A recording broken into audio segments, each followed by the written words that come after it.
this and Bitches as a Rider was for Biggie because he was like, in so many words, like, you don't want to mess with me. I got the whole, well, most of the East Coast, West Coast with me, and you don't even know how they coming.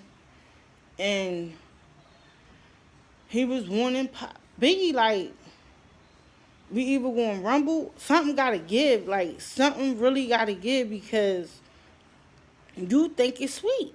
And it wasn't sweet at all. Like, you don't know who I know. I just don't know people from the East Coast, but I know people from the West Coast as well, and they rock with me. They rock with me. Not just Easy, Dre. I got people out here that I know that if you want it, you can get it. And I mean, even though they did come up with, like, Pac came up with, he forgave Biggie. He forgave Biggie. And once he came out with something, Biggie came out with something after, I think, Pac, got killed or whatever. And I think that's what really, like, set Biggie, like, damn, Pac going, you know what I mean, what happened, like, you know what I mean, I couldn't even reconcile with him. He got killed. I couldn't even say sorry. That this beef was corny. We shouldn't even been doing it. For real, for real. I think, as young bulls, they took it too far, and basically, Pac really didn't know what he was getting himself into when he was messing with Suge Knight, because Suge Knight was doing all types of ruthless. He should have been ruthless because he was doing all types of ruthless stuff to all the celebrities. He was Dre. He got over on Dre, even though they said Easy got over on him. But I think if they'd have stayed with Easy, like, Suge got knocked out. Suge was just a big bull who thought he had people back come up. Hey! That's what Suge had bulls in there. He never was with them bulls by themselves. And he really didn't mess with Pac because he knew Pac knew people over there. So he wasn't going to play Pac like that. I ain't going to put nobody else out there. Y'all heard or whatever. I ain't going to do that. But he couldn't, like, chump Pac. He wasn't chumping Pac over there. And we heard about who he chumped and all that, and I ain't going to get into that detail, but he knew Pac was in Compton. He knew people out in Compton. So, just like as far as Eazy-E, Suge wasn't going to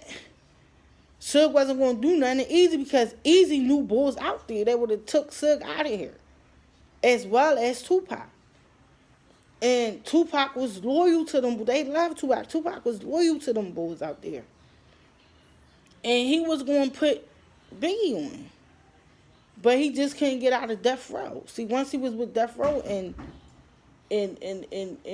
once he was with Death Row and him and Suge, he couldn't go against Suge for Biggie at that time because he signed the contract with Suge Knight for that $1 million. So he couldn't go and get Suge for Biggie because that's the loyalty in the game. So he had to do what he had to do to survive. But in the meantime, Biggie was opening up a whole can of whoop ass, I think, for both of them. Because the more music that they put out, the more Suge wasn't going to let Pac go nowhere. Because that was his money. Snoop left. Dre left. All of them really was leaving. And it just so happened that Pac had owed him and they didn't. That was the difference. Pac owed Suge. Suge thought he supposed to give him his life. Like he gave him his soul. Or whatever. Like, you owe me all this. And the difference between them and Pac was he didn't do as much as he did for Pac. But I'm thinking Dre them was like, damn, Pac, why you ain't tell me? Would have told you how the bull was. But it was already too late because they all knew Eazy-E and all of them. Easy E, Dre. Y'all know Dre knew Easy E and all them, so they knew Pac on the strength of Digital Underground, and Pac was hanging over there. But Pac didn't know about Suge Knight at the time. And I think if he knew he wouldn't have signed, he probably would have stayed in jail before he signed with Suge Knight. He probably, I'm going to sit this out in jail and wait for somebody else to come and pick me up. Because once he did that, it was just like, I'm over here with Suge. And he not knowing, as I stated on my other video, he not knowing that Suge and Diddy beefing. So that really put him and Biggie into the spotlight over Diddy and Suge. So, you know what I'm saying? He was just like, now I got to get out of this. I got to find a way to leave. And Suge was taking over Biggie.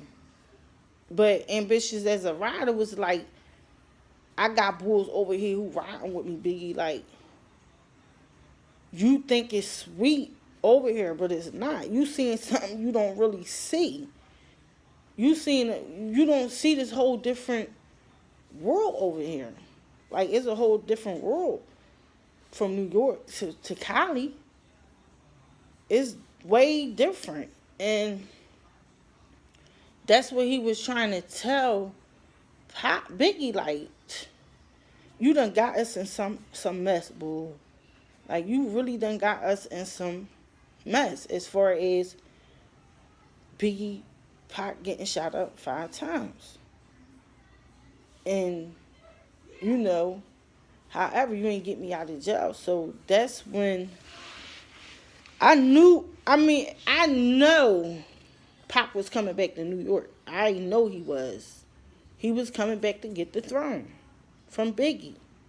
And he already stated Biggie was the king of New York. This was more of a money thing, but it was deeper to the label record than just money. They blow that money in a day, so that was nothing to them. But to them, trying to come up and this and that and get on their feet, it was something major different. And he Ambitious as a rider was like, I'm gonna hang with people that ride with me. Biggie, you didn't ride. This is the game. We ride for each other. We loyal to each other. He was telling Biggie in so many words, like, you went against the game. You went against the game. Biggie knew New York people, but Pac just knew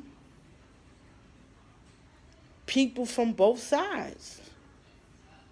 He knew people from both sides. And like I said, Dre and them, they would have told Pac, even Dre and them know people from Digital Underground, but it just so happened how Suge came from under and grip Pac up with nobody knowing, and they made him sign a contract. So once he signed the contract, whatever people told him, it was already too late because he signed his name on a contract. He couldn't go against that contract for nobody. So that's how he got popped by the balls. Like, it was what it was. It was what it was. And everybody was really free agents but Pac. Pac wasn't a free agent. You just couldn't leave bull like that. That's why they say read before you sign your name on something, because once your name is your name.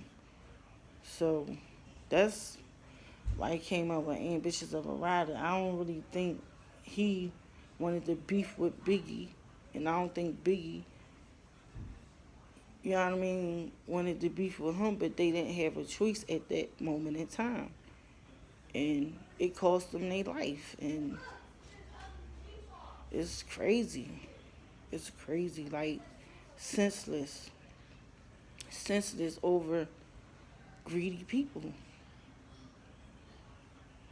Over people greedy.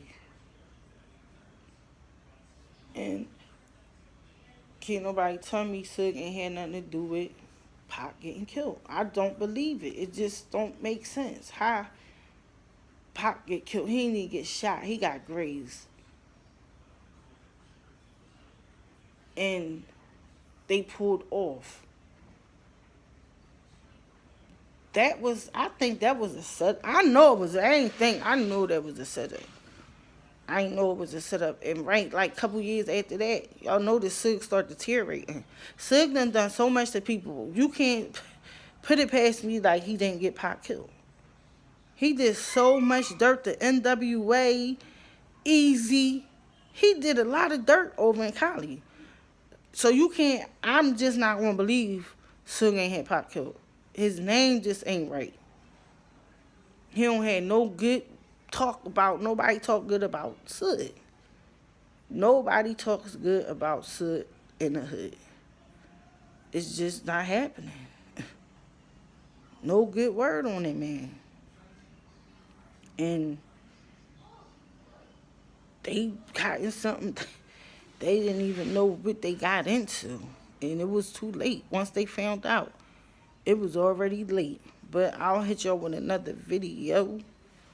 And he was telling Pop, like,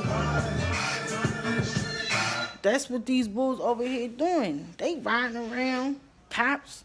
They got guns. These bulls carrying Uzis and AKs and all that over here on them. In Cali, they just like, they weren't doing that in New York. These bulls was out in the open with their guns. It just wasn't the same. But I'll let y'all go.